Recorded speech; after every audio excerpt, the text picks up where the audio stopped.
Ukrayna Təhlükəsizlik Xidmətinin pilotsuz təyyarələri Xəzər dənizindəki Rusiya neft platformalarına yenidən zərbə indirib. Hücum nəticəsində platformanın fəaliyyəti dayanıb.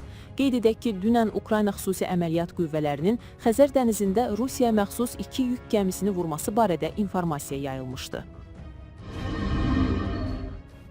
Ermənistanda hərbi qulluqçu güllələnərək öldürülüb. Bu barədə Ermənistan Müdafiə Nazirliyinin məlumatında deyilir. Belə ki, yerli vaxtla saat 16:00 radələrində güllə yarası almış Sımbat Kirakosyanın meyiti tapılıb. Faktla bağlı araşdırma aparılır. Türkiyə şirkətinə məxsus yükdaşıma gəmisi Odessanın Çernomorsk limanında Rusiyanın raket hücumuna məruz qalıb. Bu barədə reporta İvano-Frankovsk vilayətindəki Azərbaycanlılar Konqresinin sədri Mətləb Nəcəfov məlumat verib. Cenkroro gəmisinin yük avtomobilləri daşıdığı bildirilib. Hücum zamanı Azərbaycan qeydiyyatı olan 10-adək avtomobil daşıyan texnikanın da hədəfə alındığı ehtimal olunur. Ölən və yaralananlar barədə məlumat verilməyib. Ukrayna müdafiəçiləri Kupyanskdakı yubileyini yaşayış məntəqəsini Rus əskərlərindən təmizləməyə nail olublar. Bu, şəhərin müdafiəsi üçün strateji əhəmiyyət kəsb edir. Bu barədə Ukrayna ordusunun 425-ci Əlahiddə Skelya hücum alayının məlumatında deyilir. Kupyansk yubileyini yaşayış məntəqəsi. Bu məhəllə bütün şəhərin müdafiəsi üçün strateji əhəmiyyət kəsb edir. Bu yerə nəzarət Kupyanskın nəzarəti deməkdir. Məlumatda vurğulanıb.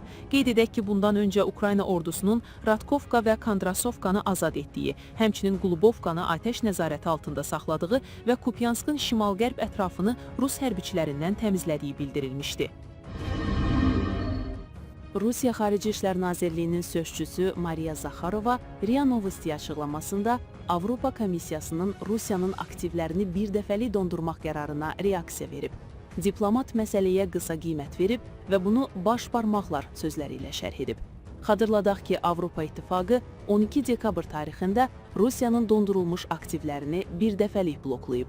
Reuters agentliyinin məlumatına görə bu qərar Ukraynaya yardım göstərmək üçün nəzərdə tutulmuş vəsaitlərin istifadəsinə ciddi maneəni aradan qaldırır. Tver şəhərində yaşayış binasına edilən və 7 nəfərin yaralanması ilə nəticələnən dron hücumundan sonra Kiyev yaxın günlərdə sərt cavab gözləməlidir. Bu barədə əməkdar hərbi pilot general-mayor Vladimir Popov bildirib. Generalın sözlərinə görə cavab addımları şənbə günü gecə saatlarında və ya bazar gününə qədər mümkün ola bilər. O, hücumda istifadə edilən dronların Baltikan ölkələrdən və ya Finlandiyadan buraxılmasının ehtimalını tam istisna etməsə də, belə məsafələrin pilotsuz aparat üçün çətinlik yarada biləcəyini vurğulayıb. Ekspert daha inandırıcı versiyanın dronların Tver bölgəsinin özündən havaya qalxması olduğunu deyib. Düşünürəm ki, bu dronlar maksimum 250-300 kilometrə məsafə qət edə bilər. Ukrayna Silahlı Qüvvələrinin xüsusi təyinatlı bölmələri Rusiyanın hərbi nəqliyyat tipli An-26 təyyarəsini məhv edib. Təyyarə dəqiq zərbə ilə vurulub. Bu, Ukrayna Müdafiə Nazirliyinin Baş Kəşfiyyat İdarəsinin uğuru kimi təqdim edilib. Rusiya mənbələri hadisə nəticəsində ölən və yaralananların olduğunu təsdiqləsə də, onların sayı haqda məlumat verilməyib. Lazım gələrsə İrana yeni zərbələr endirilə bilər.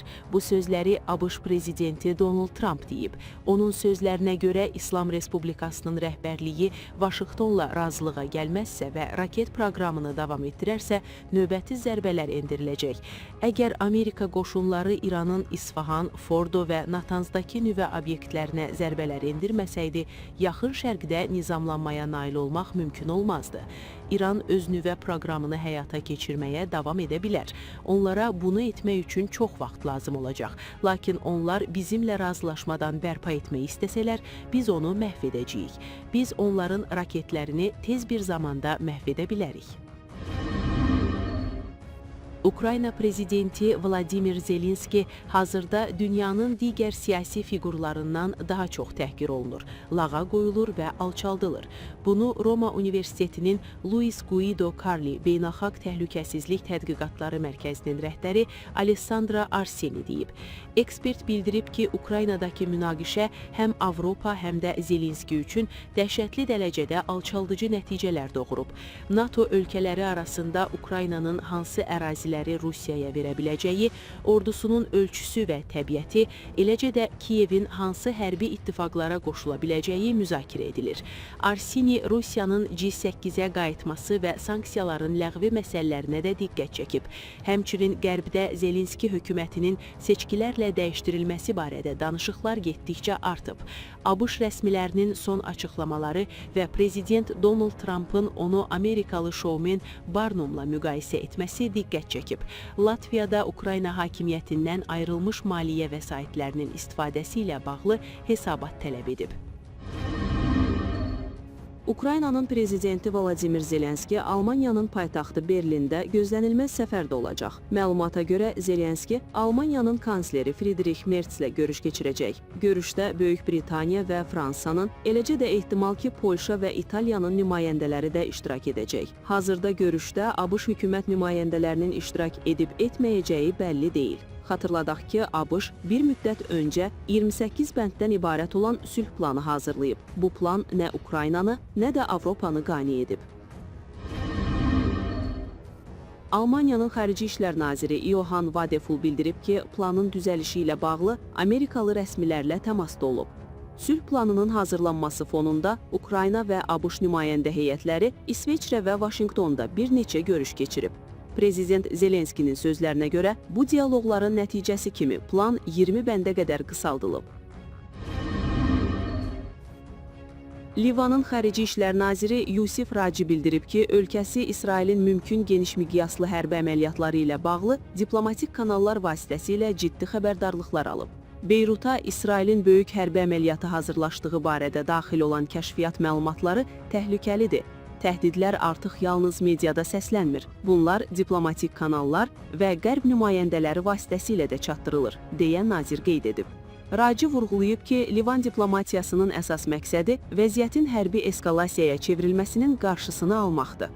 Onun sözlərinə görə, hökumət İsrailin hücumunun qaçılmaz ola biləcəyi ehtimalını nəzərə alır. Təl-Əviv eskalasiya və danışıqları bir-birindən ayrı məsələlər kimi görür, deyə o əlavə edib. Nazir onu da bildirib ki, Livan ordusu BMT qüvvələri ilə birlikdə 2025-ci ilin sonuna qədər Litani çayının cənubunda digər silahlı qüvvələrin fəaliyyətini məhdudlaşdırmaq missiyasını başa çatdıracaq. Lakin Raci qeyd edib ki, Qərbdən gələn siqnallara görə Livana qarşı tələblər artıq Litani çayının cənubunu deyil, şimal bölgələrini də əhatə edir.